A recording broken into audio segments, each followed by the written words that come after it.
মানে বিন্দু থেকে জলকে হিডেন ভাবে বা লুকিয়ে নিয়ে আসা হয়েছে। এই সামনে যে জলটা দেখতে পাচ্ছেন, আমি একটু জুম করছি একটু, এই যে জলটা দেখতে পাচ্ছেন এটা একদম ভেতর থেকে আন্ডারগ্রাউন্ড ভাবে নিয়ে আসা হয়েছে। নিয়ে এসে এখানটা একটা পাওয়ার প্ল্যান্ট প্রজেক্ট করা হয়েছে।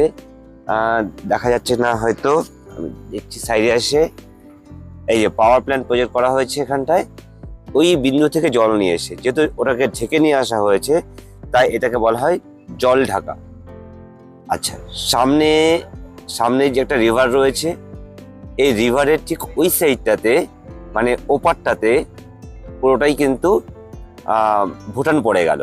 অর্থাৎ এই সামনে একটা রাস্তা আছে, যে রাস্তা দিয়ে গাড়ি যাচ্ছে, দেখা যাচ্ছে কি বুঝতে পারছি না, হ্যাঁ দেখা যাচ্ছে, যে রাস্তা আছে এটা পুরো ভুটানের মধ্যেই পড়ে যাচ্ছে। মানে একটা অসাধারণ সুন্দর জায়গা এটা। আর এখানকার ভিউ পয়েন্টটা বেশ সুন্দর, তাই যদি কখনো এখানে আসা হয় তবে এটাকে অবশ্যই দেখে যাবেন, খুব সুন্দর। Thank you.